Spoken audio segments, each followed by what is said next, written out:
Morning!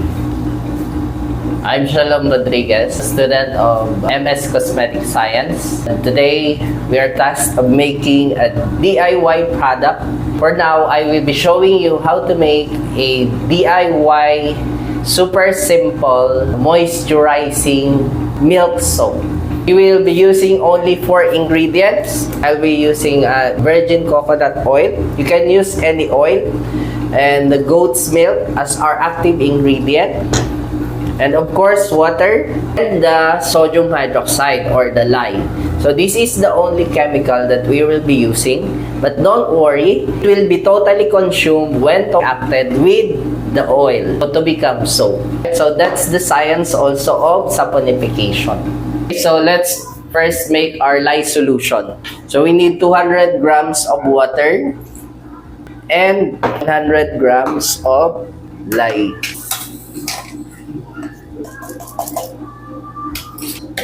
So we will dissolve this to the water.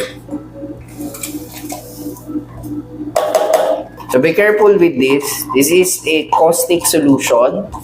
In pure form or in solution form, this is dangerous. But when reacted to oil, it becomes safe. So it becomes what we known as soap. We'll set this aside and let it cool down. After a few moments, we will be using this. Right, so let's start making soap. We'll put the lye solution into the oil. Then mix it.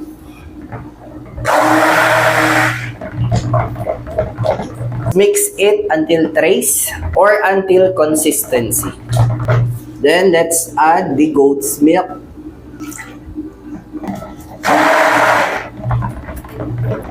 After some time, maybe around 5 to 10 minutes, we haven't put here any fragrance because our goal is to make this super simple. Okay, so let's pour it into the mold.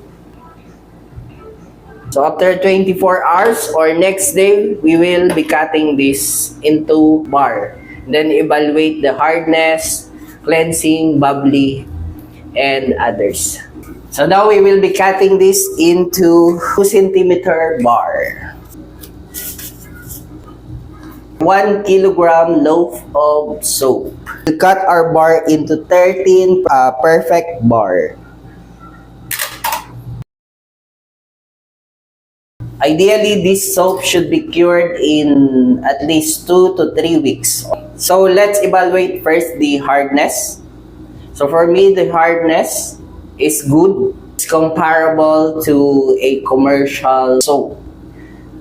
So if you cure this for at least 2 weeks, it will be much more harder. Let's check the weight. So the weight of each bar is around 78. So we can claim this at around 75 grams. Next test is how bubbly is the soap. So let's try it in actual use in the water. Right, so I have here a bowl of water. Let's try for bubbliness and lather. So it's good. Ideally, we should use this soap upon totally curing after 2 to 3 weeks. So it is more milder. Look, it's bubbly. So we've just created a super simple natural milk soap. So it's also a moisturizing soap. The benefits of proteins and fats of the milk soap is moisturizing. It smoothens our skin. So this is a very good natural soap. Ultimately, we can test for the soap pH. So I have here a pH meter. Let's try a 1 gram per 50 ml. Let's dissolve it. The pH of the soap is 8 to 10. Let's try. So now the pH is 9.5. So if totally cured, this pH would be more lower. But this would be a good sign that the pH is not more than 10. If the pH is more than 10, we have a lye heavy soap.